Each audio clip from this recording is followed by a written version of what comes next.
All right, guys, welcome back to the Ice Cream for PRs podcast. We're going to be continuing with the interview with Kamal Patel of Examine.com. So this is part 2. So what we're going to focus on in this episode is supplementation, mostly supplementation for physique athletes, so people looking to build muscle and gain strength. So Kamal, first thing, I did post that I'd be doing this interview with you on Instagram and my Facebook. So if you're not following me there, you can follow me. It's just at Jeff Nippard on Instagram, and you can just request me as a friend on Facebook, or go to facebook.com/Jeff Nippard for my pro bodybuilding page.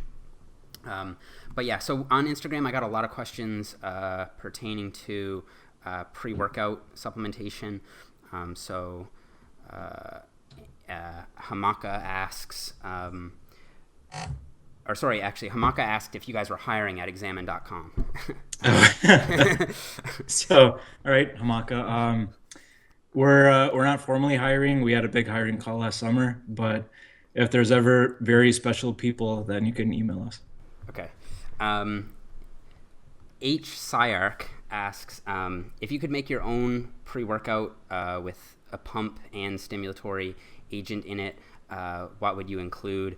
And then a related question, Missy Smith Trains asks about the difference between arginine and citrulline in terms of increasing blood flow and the efficacy of those. So I wouldn't put either of those in the pre-workout supplement because neither is as effective as nitrates. So I think probably the best option out there right now is the beet powder. But beet liquid is better because you have to take a lot of beet powder pills, unless you like mixing the beet powder into water to make a beet Gatorade type thing. So I guess I'd put that in the pre-workout supplement as well as caffeine. And then the rest would depend. So most of the people I know, strangely enough, train fasted, so I might put some BCA in there. And then beta-alanine depends, no supplement will have as high responder percentage as the big ones, protein and creatine, but I guess beta-alanine. And then another one is, it remains to be seen how well nootropics, various different ones, do for focus during workout, but it's probably better to put that into a separate pill. And it's probably even better to cap your own, so I wouldn't even make it, and try out different combinations, starting from the most basic, getting to the most obscure. But those are the ones I would focus on, and neither citrulline nor arginine, like I said, are as good for the pump as nitrates, because it's a different mechanism, and citrulline and arginine have a rate-limiting step, whereas nitrates don't. Interesting. I've always heard that citrulline is better than arginine, given that it doesn't break down in the digestive tract or isn't absorbed as well or something. So then citrulline is then converted into arginine, which is then converted into nitric oxide.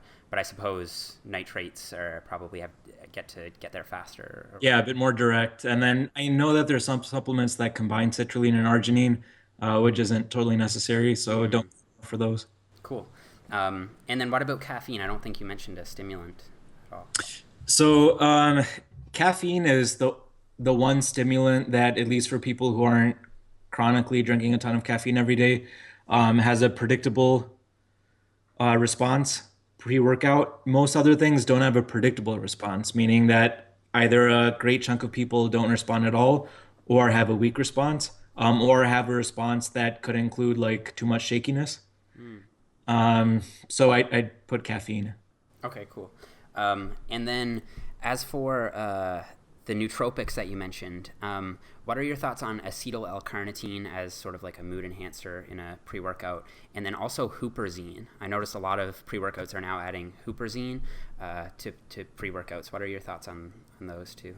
So this is an interesting one because nootropics were the first supplement I ever capped myself. And I just bought all of them through, I don't know if my Examine.com contract makes me not able to say who I bought it from, but I bought a lot of powder and I capped all of them. When you say capped, do you mean like put them in the pill? Yeah, Yeah. Okay. yeah. Um, Using I don't remember what it's called, but the package has a little cartoon capsule guy with like a capsule helmet, and you stick the capsules in those things and pour the powder in. Go about like purchasing that sort of You material? know, I bought mine on Amazon, but it was eight years ago or so. They probably even have more of them now. Right. But usually we say it's better to buy supplements from companies that either have had their product used in a clinical trial or have all the certifications from the various boards. That being said, um, capping is super fun. And I guess in my capacity as examine.com guy, I wouldn't recommend it. But, um, like from the beginning, I didn't care about whether I should eat protein 3 or 5 times a day. I wanted to know what weird substances helped me in different ways. So I capped stuff and I would kind of do a randomized trial on myself. And I thought that I wouldn't be, but I'm so susceptible to placebo because I capped. Huperzine worked for me, or it helped me. And then I was like, oh, maybe I should have somebody else cap and make a placebo. Placebo helped as much as Huperzine did. Oh, really? So now I don't, there's try whatever, and if it helps you, then great, but just don't try placebo because then you'll realize that, You realize it's placebo. yeah. Yeah. But that being said, there are a ton that if you try some scattershot experimentation, one will probably work for you. Just depends. I don't know how many major ones there are now, 10 to 20. Um, the various Racidums and Huperzine and etc. Yeah. Yeah. Do you think that there's any cause for concern just in the low dosing of huperzine that's required? I mean, like it's mildly concerning to me when it come like from a standpoint of the homogeneity of the mixture of the pre-workout itself, that like if huperzine were to just like say cluster in one area, you could be getting like a mega dose of Oh yeah. huperzine, given that it's dosed at like on like a microgram scale compared to the gram scale of all the other ingredients. So like I'm wary of pre-workout supplements that have huperzine included them in a powder form. Do you think that's a necessary That's one reason why it's nice to cap your own because Yeah. control for that kind of thing and put stuff in different capsules. You just can't. I know that there's a company here in San Francisco that delivers nootropics, and they got a lot of funding in the past year, and it's really great. And I know they have a very controlled manufacturing process. I don't know if there's a way to get around that though, Mm. because it's almost like if you think about it from the different ends of the spectrum, whereas whey protein is all the same whey protein, and then like homeopathic medication is 0 to 1 part per trillion parts of the thing. Somewhere in the middle is nootropics, or at least low dose ones like Huperzine. I'd be very wary. I Yeah. mean, the counter to that is that these things don't have side effects. But like, I don't know. Is that the main concern? Because you're taking it to help you, and if it's not in a certain batch that you take, but there's a lot in a different batch, how are you even supposed to tell if it's helping you? Yeah, exactly. Yeah, yeah. And then a related question from Joel Patera. He said, if one were to adapt to the stimulatory property of caffeine, what would you suggest as an alternative? Or Nicholas Berg says, would you recommend just stopping caffeine for a while and then start taking it again? Yeah, so most people stop with caffeine, but that's easier said than done. I'm lucky in that I don't like coffee or tea or anything that's bitter. Got the super taster gene, but people who don't have that, like my girlfriend doesn't work out, but if she were in that situation and she had to stop coffee, she only drinks a cup or at most two a day. But when she doesn't drink coffee, that day goes badly. So how many days of having a bad day are you willing to give up in order to get the benefit of caffeine? If you're very mentally strong, maybe you can do that. But if not, so ways to get around it are, I mean, there are other stimulants you can try, but caffeine is the most reliable. Caffeine and theanine sometimes. Theanine could both mitigate the overexcitatory effects of caffeine and sometimes potentially accentuate the focus from caffeine. So, with the very rare odd person Caffeine and theanine combined is better than caffeine alone for focus. So maybe you could reduce your caffeine dose if you stack it with other stuff. But it's really the only other option would be lowering caffeine and adding other things that might synergize with caffeine. But the Right. better, cleaner way is to stop caffeine for a while. Right.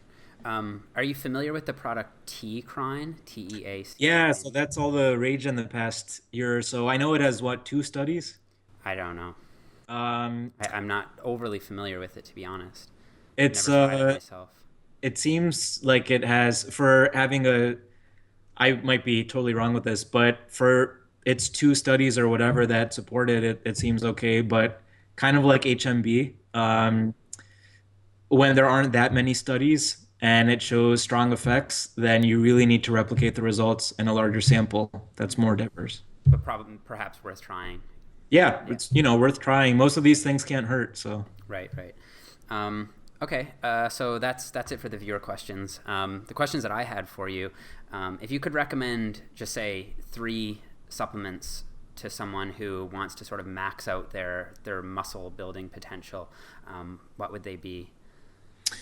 Uh, Let's assume there's no financial constraints. Just, I mean, well, it actually but might be but the same. but we're natural. We're Okay, yeah. so let's see. I mean, I'm tempted to stray into weirdo supplements, but really it's almost always going to be creatine, whey protein, even things that aren't linked in studies to muscle gain, like vitamin D.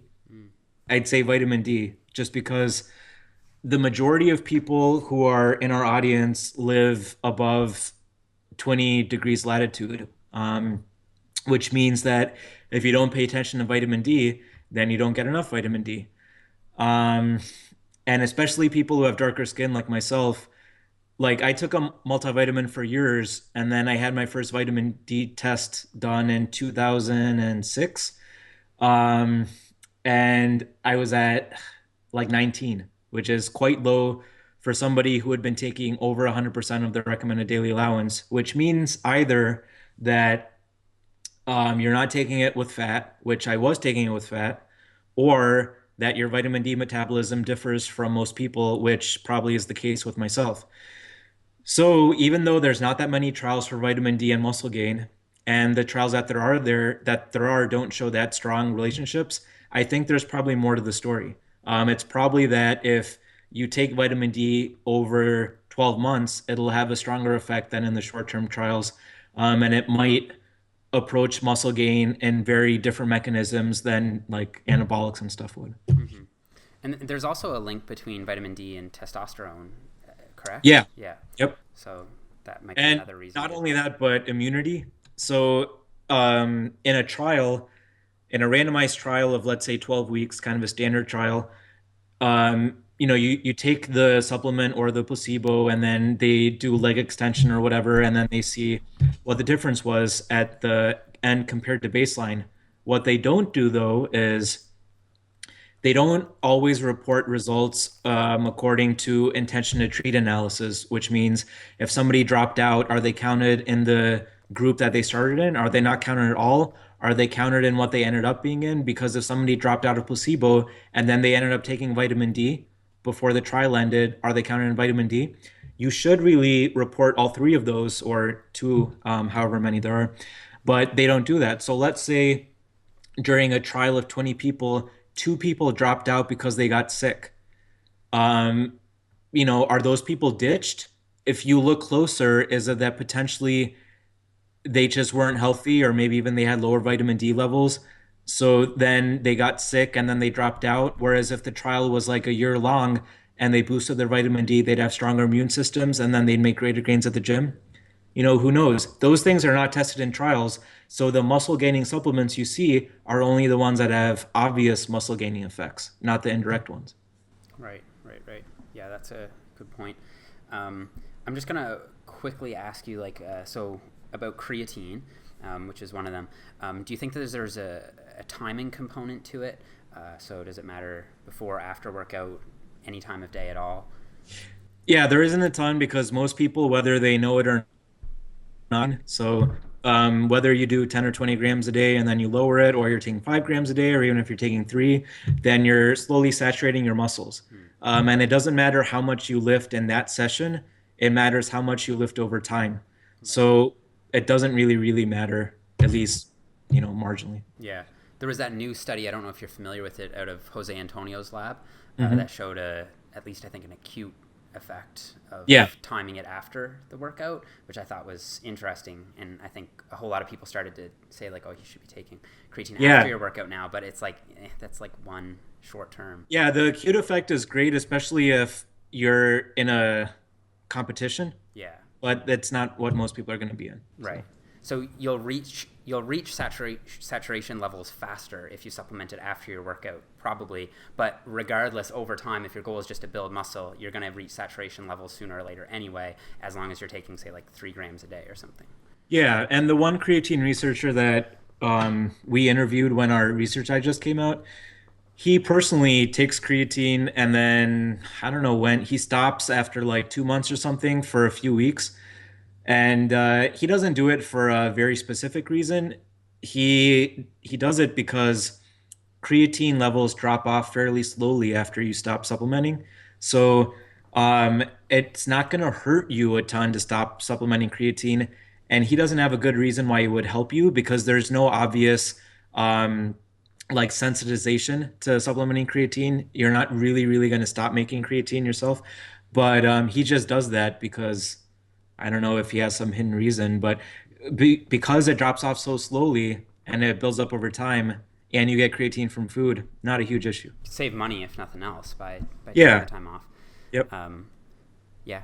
Or if he could be listening to some of your advice and not doing the Yeah, I same was, thing every day, right? I was like, should I bring that up or is it too much? Too much. All right. So the other thing is test boosters. So D-aspartic acid, ZMA, are really popular in bodybuilding. Are there any others, and are those effective at all? Yeah, the one everybody should take is horny goatweed.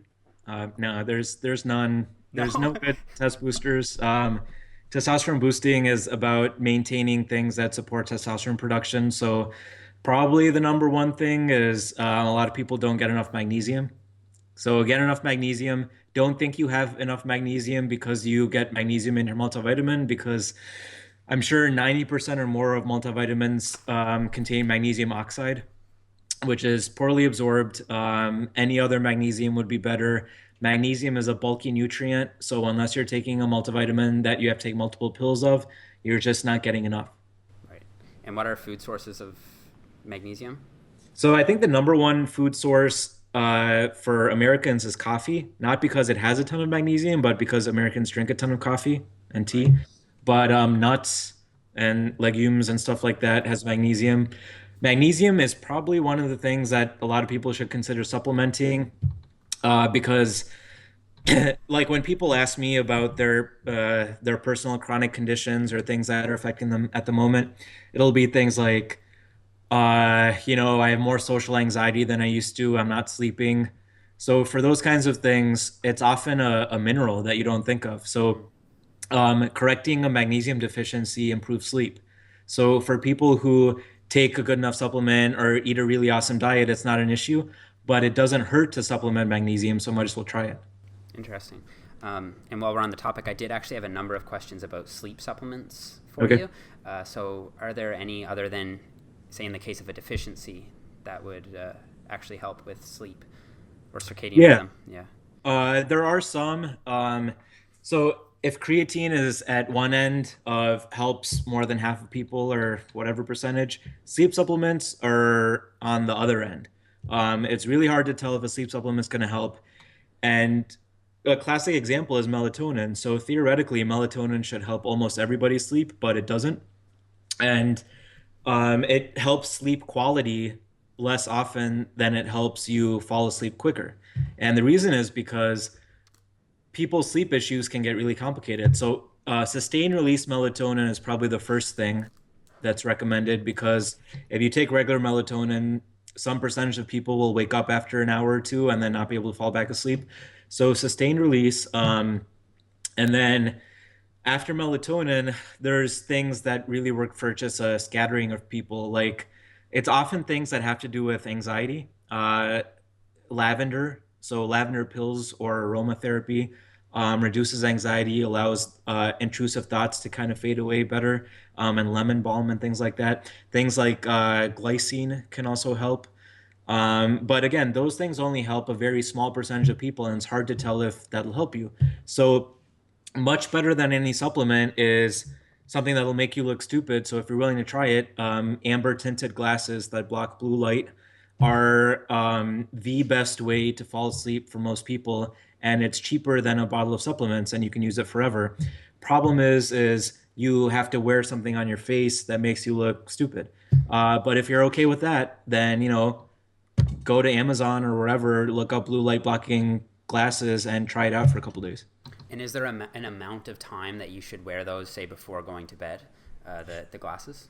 So there's these researchers at John Carroll University in Ohio, which is also, they come from my hometown, and they know a lot about blue light, and they recommend wearing them like when the sun goes down, which I think is nuts because uh, unless sleep is like ruining your life, you've tried everything else, and you've tried these glasses for an hour or two and they don't work. Other than that, just try it for a certain amount of time, let's say half an hour, an hour, see if it improves your sleep and titrate up or down, which is kind of a good strategy for any supplement. And don't think of this as any different than a supplement because it really is a supplement. Supplements are things that supplement the things you already have in your diet or life. And supplements don't have to be pills. It could be aromatherapy. It could be these glasses. And these are things that you should titrate up or down. So more or less time with aromatherapy, more or less time wearing the glasses, even get an app to record what your reaction was and see how it changes over time. Because I'm wary of quantified self as a movement because I think people overanalyze when they're the worried well and overall healthy. But sick people or people with sleep issues, it's the best time to track your dosages of supplements and see how it affects you. And the one time that I worked with a physician on a quantified tracking program a few years ago here in San Francisco, the results are astounding. So even something like we talked about fish oil supplements in our food podcast, something like that I'm wary of. If you track it over time, fish oil helps so much more than if you just take fish oil and see if it helps. And it's simply because you remember to take it every day. And if it helps you, then you keep taking it. And if it doesn't, you stop. And that advice is never taken. People will take a supplement for 20 or 24 months, even though they can't feel any difference. And it's tough because you can't always feel a difference. A lot of things are for health, but you shouldn't waste money on supplements that they either have to help you or have enough evidence that it will help you and you just won't ever be able to feel it. Mm-hmm. I know this is something you've done a lot of research on, or at least some research on, which I think is really interesting. But do you think that there's a role for mindfulness meditation here in terms of helping sleep? And maybe, I know we're getting limited on time, but maybe you can just briefly touch on what the health effects of that have been in your research experience. So, what the mindfulness meditation researchers say is if you could cap mindfulness meditation and take it, it is possibly the most powerful or one of the most powerful drugs. So, not even a supplement. And the reason is that, not to sound too hippie, but so when you go about your daily life, then everybody has problems, and doesn't matter whether you live in Somalia or the U.S. Problems are largely internal in your brain. So it's very easy to have an office job where you go in and you sit in a cubicle and you do your stuff, and then you go home and you de-stress, and then you go to the gym and you come back and you eat. Get in that routine every day and not be aware of your state of mind. And what mindfulness meditation does is, step back, see the forest for the trees, and concentrate on your body. And it's kind of the other end of bodybuilding. So in bodybuilding, people become very aware of what they eat on a gram for gram basis and very aware of their movement and occasionally posture and that kind of stuff, which is great. But along with your actions, your posture and weightlifting, and what you eat. The third part of the triad, or whatever it's called, is being aware of your mental state. So if you pause for a second, then you'll become aware that there's thoughts always going through your brain. And one of my favorite Eastern philosophers said, when you think, then that's you. That thought is equivalent to you. When that thought goes away, you go away. There's no, um, maybe religious people won't like this, but there's no soul tying things together in your brain. There's no part of the brain that is like what ties your previous life together and the current state of mind. It's really a series of thoughts, which means that if you can develop the habit of focusing on the thought at the present, then things start to become more clear over time. And while that sounds hippie, the end results are certain parts of your brain become thicker. So most of this research has been done on either mindfulness meditation or compassion meditation. And people who do those types of meditation have certain areas of the brain that are thicker than others. The critical side of me says, oh, what if those people had thicker parts of the brain before? And, they just have even thicker parts than people who don't meditate. There's been a lot of studies, and most likely it's the meditation that does it. The way that this can help health and even body composition is that it isn't things like the grams of protein that you eat that limit your gains in the gym. It's things like getting sick, not feeling good due to stress, not getting enough sleep, and getting injured. And those are things that are impacted by mindfulness. And mindfulness is just a fancy way of saying that you're aware of your thoughts. So is this a destructive thought? Can I let this thought pass without it consuming me? Do I ruminate on whatever it is? I've been injured a lot in my weightlifting life, and I can't lift weights at all anymore. So after a few shoulder surgeries, I started to think, was it that the surgeon screwed up? Is it when I was doing shoulder presses with too heavy of a weight and my arm bent backwards? Is it when I was doing close grip bench and I dropped the weight on my chest? I was a very clumsy bodybuilder, as you can tell. But, those types of things stick with you a lot more than you're usually aware of. And if you can tease them apart by developing a habit of mindfulness, whether it's through mindfulness meditation or just incorporating it into your life, it can be really, really good. Mm-hmm. Yeah, I read a book by Jonathan Haidt, who's a sociologist, and I think he said something along the lines of, if there was a pill that was completely free with no bad side effects that would give you improved mood, better overall well-being, better sleep, more productivity, it's like, would you take it? And it's obvious that you would. And this is basically what you're getting with mindfulness meditation, because it's completely free, no side effects, and it has all of these potential health benefits. So I think that it is actually an important part of the equation that people just don't consider. It's essentially the master habit. So, people who are into health love habits, eating healthy food, maybe even intermittent fasting or whatever it is, going to the gym. The ultimate habit is being in control of your thoughts, because then you can do things that you would ideally do if you had a ton of time to ruminate and you won't battle with yourself. So, I'd say for anybody, if you have sleep issues, anxiety issues, or whatever, one of the first things you should look at is mindfulness. Maybe not even meditation, but just being aware of your thoughts. Mm-hmm. That's great.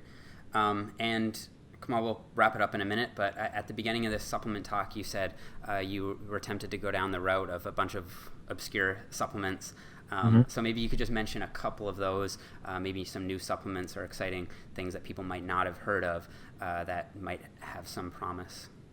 So one thing is, I just blanked on the name. Well, maybe I'm not supposed to recommend other people's website, but Adele Musa Subversity.com, which a lot of people have read, posted, I don't know, he posts like every couple hours, so you're going to have to hunt for this, but it's 3 letters and then 3 numbers. It's a peptide that could help in tendon repair, which is very important for bodybuilders. And there's another one that also has a numbered letter combination that is experimental. And these are available on the internet, not on Amazon.